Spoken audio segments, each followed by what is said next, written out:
Petugas kesehatan menjadi salah satu garda terdepan dalam menghadapi wabah COVID-19 sebab berhadapan langsung dengan warga yang sakit. Di tengah kondisi ini, kejujuran setiap pasien menjadi harapan seluruh tenaga kesehatan sebab tidak dipungkiri ada sejumlah pasien yang menutupi diri dari gejala wabah ini bisa menjadi resiko penularan.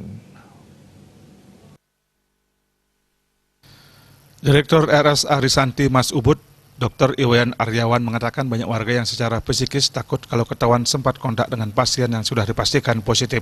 Ketakutan ini kerap didasarkan pada kekhawatiran mendapat pelayanan kurang baik. Pihak sendiri di RS Arisanti sudah memastikan kesiapan dalam menangani wabah ini, khususnya dalam kelengkapan APD. Meski demikian, pihaknya sendiri kembali memantapkan kesiapan seluruh tenaga kesehatan di rumah sakit. Dikatakan upaya ini dilakukan karena mempertimbangkan peningkatan kasus positif COVID-19 yang sejak beberapa minggu terakhir didominasi transmisi lokal, bahkan sampai menular kepada tenaga medis. Paling penting dalam memutus rantai penyebaran wabah ini ialah uji swab. Namun saat ini alat untuk melakukan uji tersebut justru terbatas.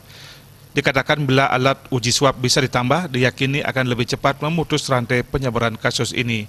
Diakui kendala lainnya yang sering dihadapi adalah pasien operasi di tengah pandemi ini belum mengikuti uji swab. Di sisi lain, BPJS belum menanggung uji swab.